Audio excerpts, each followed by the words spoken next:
Saudara, kita bicara tentang kebaikan. Kebaikan bermula dari mana? Apakah dari pikiran? Kitab Efesus 4 ayat 8 memulai pembahasan ini. Semua yang baik, pikirkanlah itu.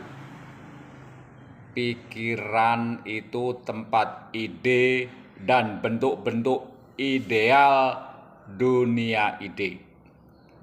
Dan yang terbaik dari semua ide menurut Alkitab adalah Yesus. Berpusat pada Yesus. Maka aplikasi ide sempurnanya dalam semua doa kita adalah doa yang berpusat kepada Kristus. Maka katakan di awal tahun baru ini, bukan Tuhan, mulai tahun ini aku tak akan berbuat dosa. Itu berpusat pada diri sendiri dan dosa. Pasti kita jatuh dosa. Lah yang disebut dalam doa itu dosa. Tetapi katakanlah dalam doa kita, Tuhan Yesus telah menebus dan mengasihiku. Tuhan Yesus, terima kasih. Teruslah bentuk aku Tuhan dengan segala kebenaran dan kebaikan-Mu. Amin. Nah, Matius 22 ayat 37 sampai 40 menjadi dalil pusat semua kebaikan. Karena di situ tertera dua hukum utama dan terutama yang menjadi dasar semua hukum. Di situ hati, jiwa, akal berkedudukan setara. Karena kata hubungnya adalah kata dan.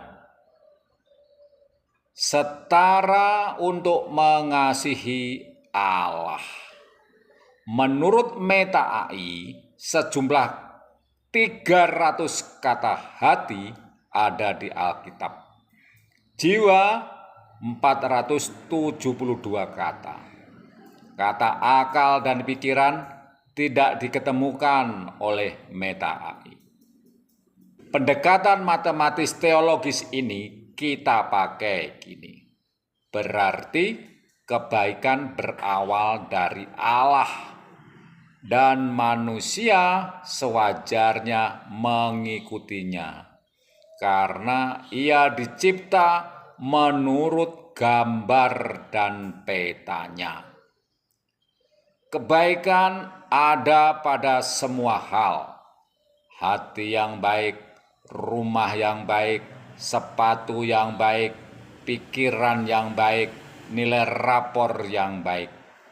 Nilai kebaikannya tentu bukan semata karena hati menilainya.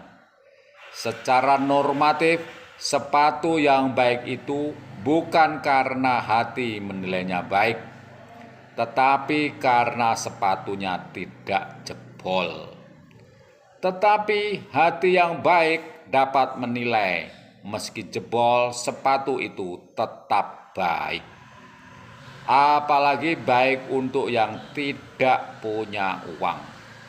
Nilai kebaikan ternyata tidak absolut, tetapi tergantung konteks. Kebaikan berawal dari pikiran itu juga berkonteks. Filipi 4 ayat 8 tidak mengatakan kebaikan berawal dari pikiran, tetapi ia mengatakan pikirkanlah kebaikan dan semua rentetannya, sedap didengar dan seterusnya. Kebaikan adalah juga kata benda, kondisi, dan hasil dari perbuatan baik. atau label bagi tindakan seseorang yang berbuat baik.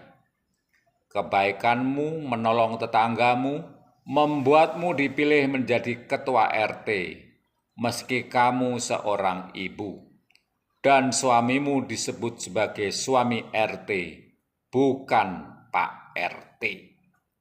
Kebaikan dapat dipandang dari berbagai sudut, filsafat, psikologi, bahasa, agama, bahkan ilmu katoloco. Karena dasar kebenaranmu adalah Alkitab sebagai 100% firman Tuhan, maka kupahami pendekatanmu dengan filsafat pun pasti kau kaitkan dengan Alkitab. Setidaknya dari sejarah filsafat, kamu termasuk dalam ranah filsafat zaman skolastik. Jangan bilang kamu salah zaman hanya karena di zaman multiverse ini kamu masih menyanyi tentang kota kecil bernama Bethlehem.